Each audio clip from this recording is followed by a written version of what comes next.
All right, we turn now to what is a massive escalation of wildfires along the West Coast. This is the Park Fire you're looking at. Multiple fires are raging in Northern California. This is one of them. It was a small brush fire just less than 48 hours ago. And we want to show you this. This is coming to us from Canada. There, more than 50 fires are burning. Jasper, Alberta is a popular resort town and has already been partially destroyed. Our Jonathan Vigliotti is following all of this for us from Northern California. Jonathan, good morning to you. And Errol, good morning to you. We're here at the eastern perimeter of this fire, and from this perspective, you can see just how destructive it has been. We were here earlier this morning as the flames ripped through. Now, a blanket of this thick, acrid smoke covers much of the area. In the past 24 hours, an explosion of growth. 164,000 acres have been burned, and we're expecting that to continue to grow with red flag warnings still in effect through this evening.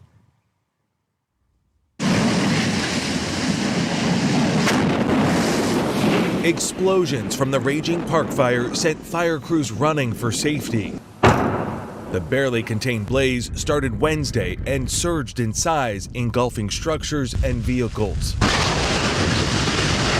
Fire crews say wind-carried debris is sparking new flames, making the fire's path unpredictable. This fire has fingers that are growing in different directions depending on which way the wind is blowing. Investigators believe the fire was started by 42-year-old Ronnie Stout, who witnesses say pushed a flaming car down a 60-foot embankment. And then he got out of the car, kind of looked at it, and when I turned back, he was gone. He's now in custody facing arson charges. The fire has forced thousands to evacuate, and some residents are now returning home to rubble. So this is your home here? This is the last of my home. Julia Yarbo witnessed her dream home burn down in real time through her security camera. I think I might be in shock. It's surreal. It really is surreal. More than a dozen homes look like this one, charred down to their foundation as the flames quickly moved in, burning at such high intensity. The wind now pushing these flames deeper into rugged terrain. Less than 20 miles away from the flames is the town of Paradise.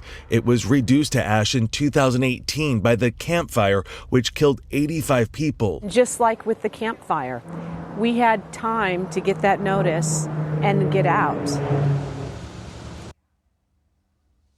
Jonathan. And there is the real fear of history repeating itself. In Paradise, California, just about 11 miles from where we are, currently threatened by flames, and residents there have been warned, put on standby to possibly evacuate if the flames do move in that direction. Errol, currently about 1,100 firefighters here on scene battling this monster blaze. And truly, Jonathan, that's what's so depressing about all of this. You mentioned this is the same area devastated by the Camp Fire. This is becoming more common. You've even written about the constant coverage of these stories and what you've been through and how many stories you are bringing to light. What lessons were learned then that are potentially being implemented now?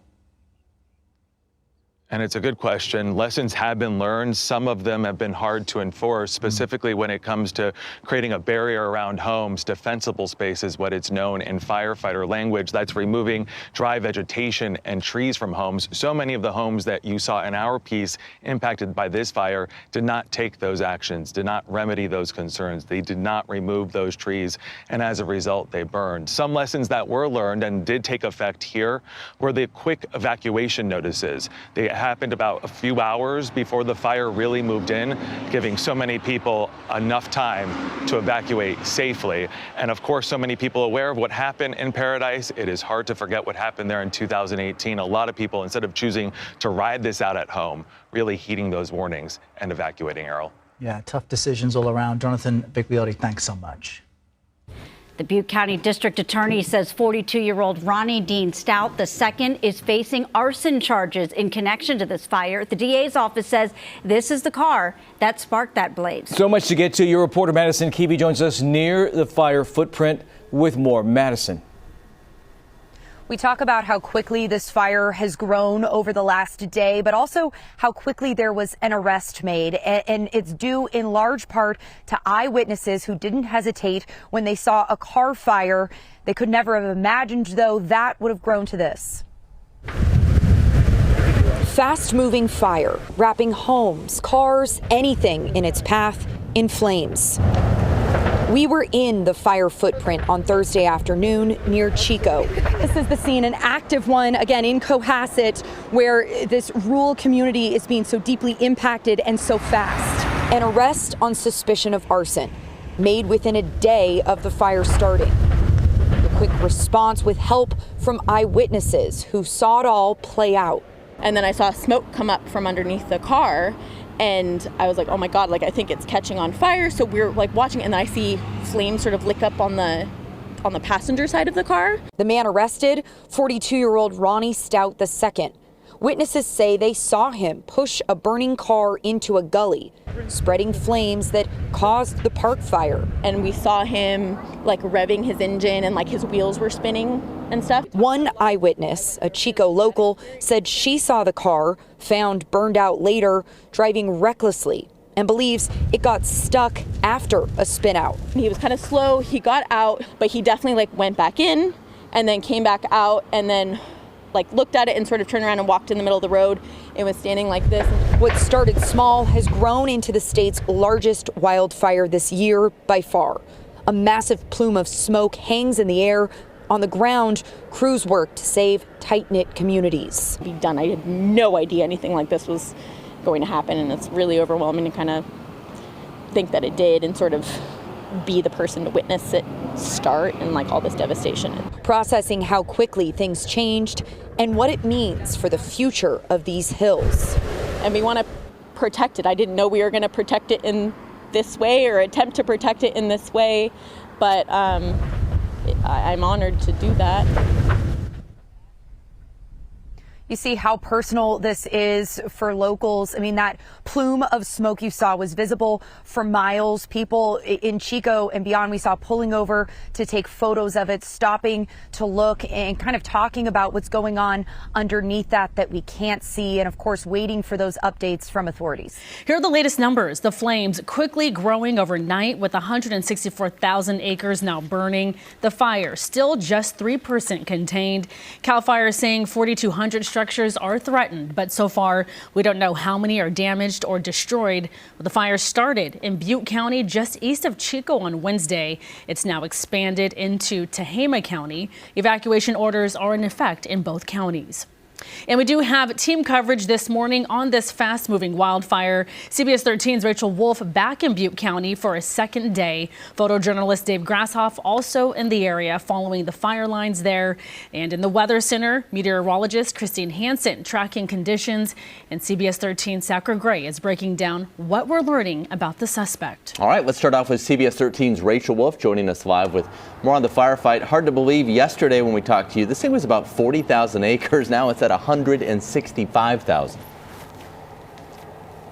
Yeah, that's math I don't really like. I'll be honest with you. We're along Highway 32. I was just checking out those CAL FIRE trucks just took off up the hill.